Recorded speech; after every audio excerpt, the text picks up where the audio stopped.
সম্মানিত শিক্ষার্থীবৃন্দ, আসসালামু আলাইকুম। স্বাগত জানাচ্ছি তোমাদের সবাইকে আরো একটি নতুন আইসিটি ক্লাসে।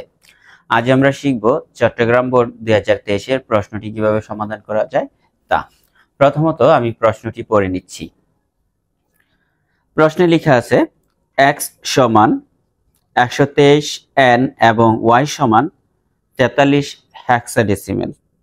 ক নম্বরে প্রশ্ন করছে বিসিডি কোড কি।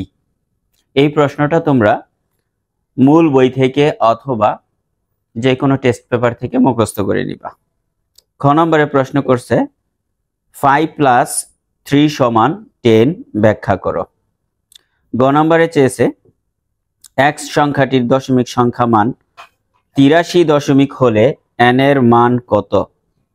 গ নম্বরে চেয়েছে x y গাণিতিক প্রক্রিয়াটি 2 এর পরিপূরকের সাহায্যে যোগের মাধ্যমে করা যায়, উক্তিটির গাণিতিক বিশ্লেষণ করো। তো সর্বপ্রথম আমরা এখন খ নম্বর অঙ্কটি সমাধান করব। 5 + 3 = 10 ব্যাখ্যা করো। এটা আমরা ব্যাখ্যা করব। তো আমরা এখানে খ নম্বর লিখে নিচ্ছি। 5 + 3 = 10 হয় যদি সংখ্যাটিকে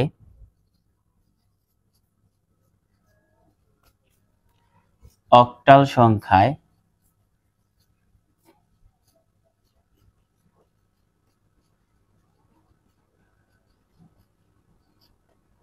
যোগ করা হয়।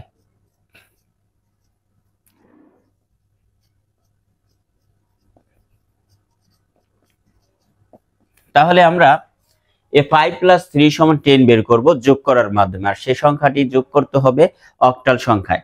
আমরা এখানে প্রথমত 5 লিখলাম, নিচে লিখতেছি 3। ওকে, আমরা এটাকে যোগ করব অক্টাল সংখ্যায়।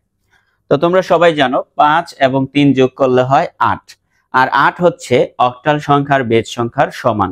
আর বেজ সংখ্যার সমান হলে আমরা জানি যে যোগফলটা বের হবে সেই যোগফলটা বেজ সংখ্যা থেকে বিয়োগ হবে। শুধু সমান নয়, যদি বেশিও হয়, যোগফল যদি বেজ সংখ্যার সমান বা বেশি হয় তাহলে ওই যোগফলটা বেজ সংখ্যা থেকে বিয়োগ করে দিতে হয়। আমরা বিয়োগ করে দিচ্ছি। এখানে যোগফল বের হয়েছে 8, আর 8 হচ্ছে বেজ সংখ্যার সমান। এই যে অক্টালের বেজ সংখ্যা 8, এই 8 থেকে আমরা 8 বিয়োগ করে দিচ্ছি। 8 থেকে 8 বিয়োগ করলে হয় 0। আমরা জানি যতবারই বেজ সংখ্যা বিয়োগ হবে ততবার হাতে থাকবে 1।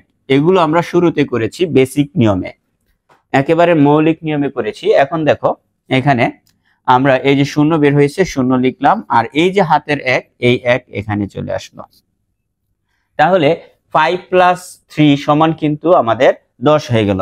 আর এটা কি কোন সংখ্যা? এটা হচ্ছে একটা অক্টাল সংখ্যা। সম্মানিত শিক্ষার্থীবৃন্দ, আশা করি তোমরা আজকে এই চট্টগ্রাম বোর্ড 2023 এর খ নম্বর ম্যাথটি খুব সুন্দর মতো বুঝতে পেরেছ। এরপরই আমি গ নম্বর ম্যাথটি সমাধান করে দিব। অবশ্যই তোমরা এই ভিডিওতে লাইক দিয়ে আমাদের চ্যানেলটির সাথেই থাকো। আল্লাহ হাফেজ।